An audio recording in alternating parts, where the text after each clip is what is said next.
What is their problem? Only I don't mind the people. They don't understand me. If they don't understand me, I don't mind. You see them. Why? Why are you doing like this? Everybody prognose other people's affair. Nígbà tí o witness ẹ̀ rí. Nígbà tí o witness ẹ̀ rí. Ẹlẹ́ẹ̀kejì tó kọ́mẹ́ntì ni wípé power outage. Why? Kí ló ṣẹlẹ̀? Sógúndé ni tí ní fi wá ṣe ìṣàlẹ̀ lójijì.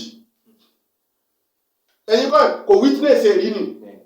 Àwọn ọlọ́kadà ní wípé ṣé gbèsè máa pariwo mọ́ra wọn bí ẹranko ni. Wípé ṣé ìjà dé ni. Wípé ṣé wọ́n bára wọn jà ni. Wípé ohun tó bá rìn lọ tó máa fẹ́ rìn lẹ́sẹ̀ títì. Wọ́n rí wó. Bí kálukú ṣe ń gbó bí ajá. Because everything is running smoothly and going smoothly. Níbi tó ti wá nítòsí ní Europe. Now, ẹ wo àwọn wàhálà àtàdánwò ọmọ náà wá ń clamor wípé wọ́n padà sílùú òun.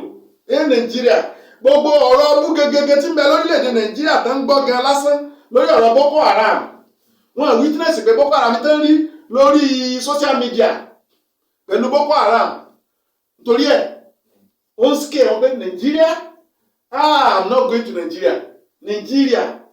Going to Nigeria. Orílẹ̀-èdè Nàìjíríà ni kó wọn lọ bọ́ sẹ́nu Boko Haram. Ọmọ náà mẹ́sàn pé Boko Haram.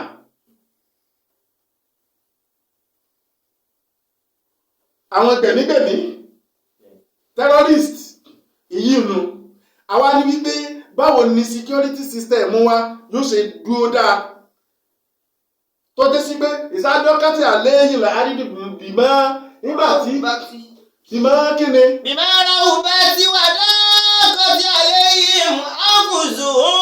Ìjọ jẹ́ kí àwọn security system tí ò jẹ́ wípé kọ́dá ọ̀kan nínú ẹ̀ ó là ń gbéyẹ̀wò nínú ọ̀rọ̀ salary structures.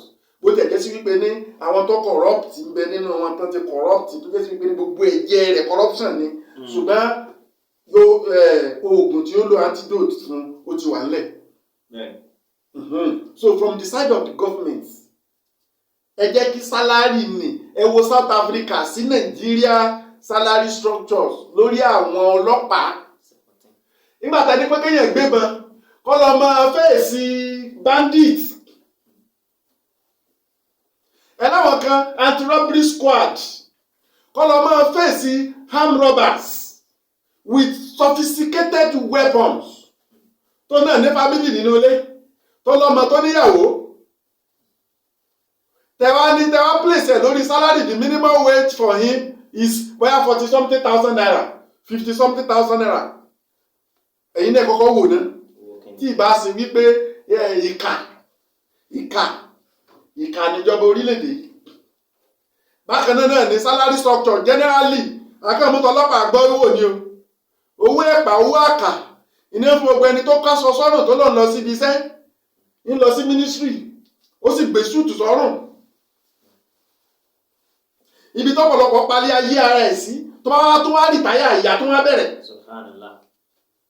Ọ̀pọ̀lọpọ̀ ọlọ́pàá olójẹ́ sí wípé nínú wọ́ọ̀ àti wàhálà tó ń fèsì yìí ìbẹ̀ náà lómi ńlọ́gán sí. Bẹ́ẹ̀ni rẹ̀ bá sì ṣe bọ́ọ̀nì tó pòórá nì àwọn fámìlì àwọn ọmọ tó bí náà ó sì máa báyà yẹ lọ.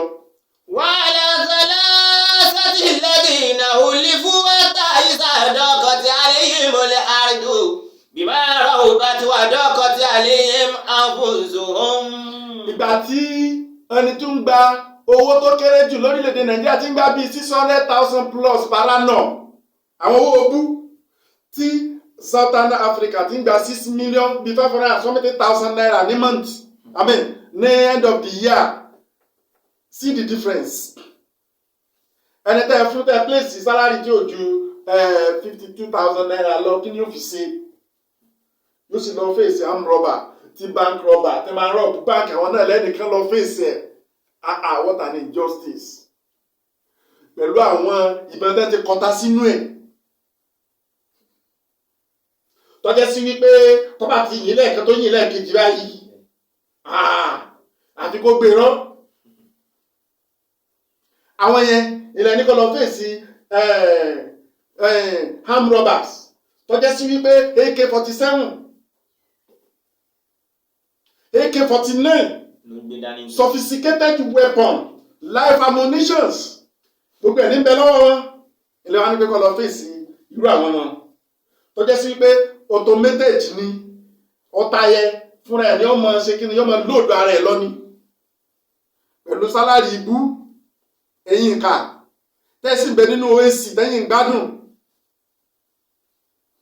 ojoojúmọ́ ni AC ìní ń ké lalala lórí yín oúnjẹ tẹ́lómi ń jẹ láàrin tí ó bá jẹ lẹ́ẹ̀kan nínú àwọn ìka ẹ̀wọ̀n yìí tí ó bá jẹ lẹ́ẹ̀kan lóúnjẹ tí ó jẹ lẹ́ẹ̀kan níjogún ẹ̀kan oúnjẹ omi owó 25,000 naira I'm telling you sincerely speaking omi oúnjẹ rẹ̀ tí ó jẹ níjogún ẹ̀kan pẹ̀lú drinks tó máa mú imported wine tí ó fi lé owó 85,000 naira per seat. I know what I'm saying kì í ṣe pé mo exaggerate mọye tẹ́yìn fi ṣe shopping ni and the worst of all ó ní wípé aṣọ tó wá ń dá sọ́rọ̀ uniform wọn ni owó ara wọn náà tó fi ń rà uniform tó yẹ kán máa pín fún wa lọ́fẹ̀ẹ́ ìgbà tíjọba jẹ́ bá yé tán àwọn tó ń jọ Ghana àwọn náà tó ní wait for your turn àwọn náà tó ń jẹ wọn máa yé náà àwọn tó ń jẹra wọn máa yé nínú system nítorí wípé wait for your turn gbogbo tó bá ti múmúra ni ọ̀gá yes sir ọ̀gá wọ́n di dáa ní kọ́ta lẹ́nu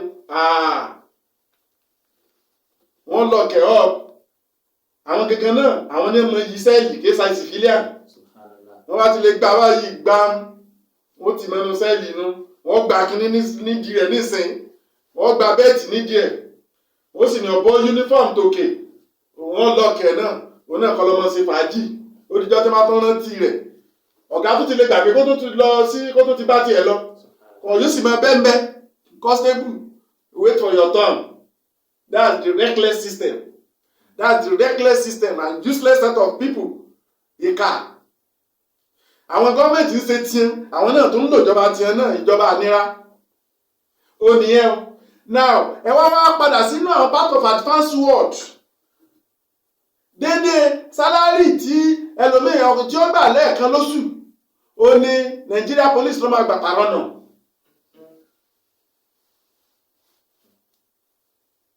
ní United States of America ó gbà bí $68,000 lásán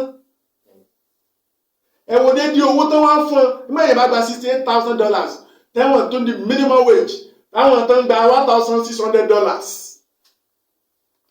See the recklessness of our leaders. بما رهبت ودقت عليهم أنفسهم وظنوا أن لا ملجأ من الله إلا إليه. Ní Canada, the newly recruited police officer yóò gba owó tí ò less than $50,000. tó yẹ pé average police officer ó máa gba owó tí ò less than $100,000.